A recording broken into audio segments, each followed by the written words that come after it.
grams of protein from eggs, 30 grams of protein from high protein oats, 30 grams of protein from chicken breast, 30 grams of protein from a protein bar, 30 grams of protein from low-fat paneer, 30 grams of protein from peanut butter, 30 grams of protein from soya chunks, and 30 grams of protein from dal.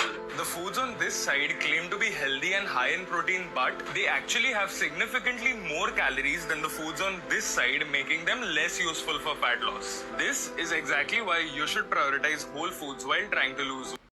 So, should you be eating supplemental protein and things like that? That's kind of what this guy was talking about, which is an interesting take. There's a lot of different takes on it.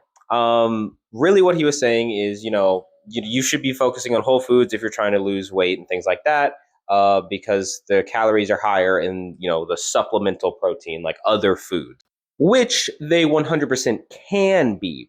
But there are also whole foods that also just sometimes aren't very great for if you're on a calorie deficit.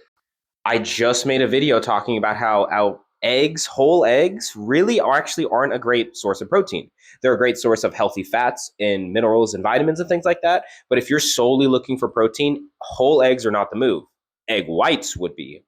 And it's just very interesting because as a personal trainer and a fitness coach, I've actually had clients ask me questions about supplemental protein, like protein bars and protein powder. And they literally they tell me, they're like, I saw online that that's just like fake protein. It's not real protein.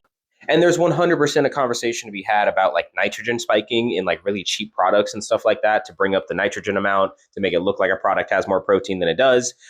But that's not something a lot of people need to be worrying about because not a lot of people buy the super cheap stuff. And I feel like we're in a really weird time where people are kind of demonizing supplements and protein powders and protein bars and things like that for whole food. Which, yes, your diet should consist mostly of whole foods, 100%. But you should not be scared of the protein bar or of the protein shake. You have to really consider your goals. If you are on a very specific meal plan for a bodybuilding show or a powerlifting show and you have very specific macros to meet, sometimes you need the supplemental stuff because it works so well in your macros. So yes, please still eat your vegetables, eat your eggs, eat your steak, eat your chicken, eat your beans, all that stuff.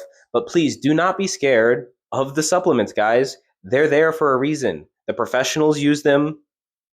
That's just how it is.